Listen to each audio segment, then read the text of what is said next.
अस्सलाम वालेकुम। शेर बलोच के प्लेटफॉर्म से आपका भाई, आपका दोस्त अत्ता मरी बलोच। दोस्तों, मुझे पता भी है कि बीजेपी और इंडिया के इंटेलिजेंट रो और इसराइल के जो इंटेलिजेंट जो मोसाद है, वो सारे मिलकर बलोच कौम को पूरी तरीके से बदनाम करने की कोशिश कर रहे हैं। बलोचों को भड़का कर, कुछ गद्दारों को पैसे खिलवा कर। मेरे इंडियन दोस्तों से मेरा ये सवाल है, मगर फिर भी मुझे इंडिया के लोगों से मोहब्बत है। मैं जानता हूँ कि पूरी इंडिया के लोग बुरे नहीं हैं, सारे अमन चाहते हैं, मोहब्बत चाहते हैं।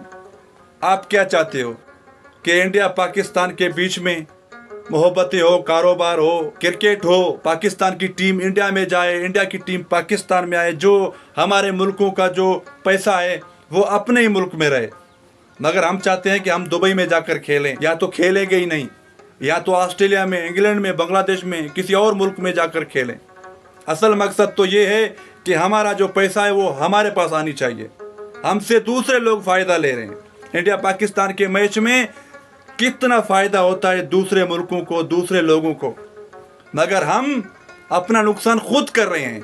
हम खुद को फ़ायदा नहीं पहुंचाना चाहते। मेरी तरह बहुत सारे इंडियन ये चाहते हैं कि इंडिया पाकिस्तान के रिश्ते अच्छे हो, मगर जब तक ये तुम्हारा बीजेपी और मोदी बेगैरत जिंदा है ना, ये अमित शाह और योगी आदित्यनाथ जैसे बेगैरत लोग जिंदा है ना, ये मुमकिन नहीं है दोस्तों, ये मुमकिन नहीं है। अगर आप चाहते हो ना, अगर आप चाहते हो इंडिया पाकिस्तान के बीच में रिश्ते अच्छे हो, तो सबसे पहले कोई अच्छा सा हुक्मरान, चलो हम मानते हैं हमारे हुक्मरान अच्छे हैं, बुरे हैं, मगर हमारे हुक्मरान ये चाहते हैं कि इंडिया की टीम पाकिस्तान में आकर खेले और पाकिस्तान की टीम इंडिया में जाकर खेले। आईपीएल में पाकिस्तान के खिलाड़ी हो, पीएसएल में इंडिया के खिलाड़ी हो, हम ये चाहते हैं।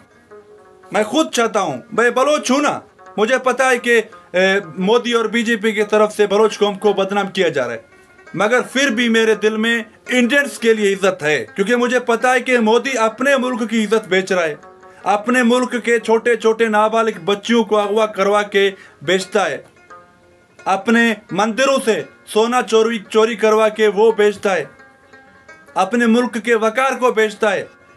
तो उसके लिए हम क्या चीज़ हैं? इसराइल के साथ मिलकर जितना पैसा इसराइल के तरफ से खर्च किया जा रहा है बलूचिस्तान को तोड़ने के लिए, इंडिया तो सिर्फ एक मोहरा है, बड़ा मोहरा इंडिया है। बीजेपी छोटे जो मोहरे हैं, जो बलूचिस्तान में जो गद्दार छुपे हैं, वो छोटे मोहरे हैं, मगर हैं सारे इसराइल के मोहरे। अमेरिका का भी हाथ है। अमेरिका कोई हमारा दोस्त नहीं है। थूकता हूँ मैं अमेरिका के दोस्ती पर। कोई काफिर, कोई यहूदी हमारा दोस्त नहीं हो सकता, समझा? हमारा दोस्त नहीं हो सकता। हाँ, जो गैर मुस्लिम हिंदू हैं, क्योंकि हम एक दूसरे के त्योहारों में शरीक होते हैं। हिंदुओं को मैं काफिर नहीं कह सकता कभी भी। जो गैरतमंद हिंदू है, कभी भी वो इस्लाम के खिलाफ बात नहीं करेंगे। ईद के दिन जाकर ईद मनाएंगे मुस्लिमों के साथ, और मुस्लिम होली मनाएंगे, दिवाली मनाएंगे। रोज़ा खुलवा रहे हैं, बहुत सारे हिंदू रोज़ा खुलवा रहे हैं मुस्लिमों को। ईद नमाज पर वो फूल बरसा रहे हैं। इनको काफिर कोई नहीं कह सकता, सिर्फ गैर मुस्लिम है, हिंदू हैं। अगर इनको कोई काफिर कहता है तो सबसे बड़ा बेगैरत वो है।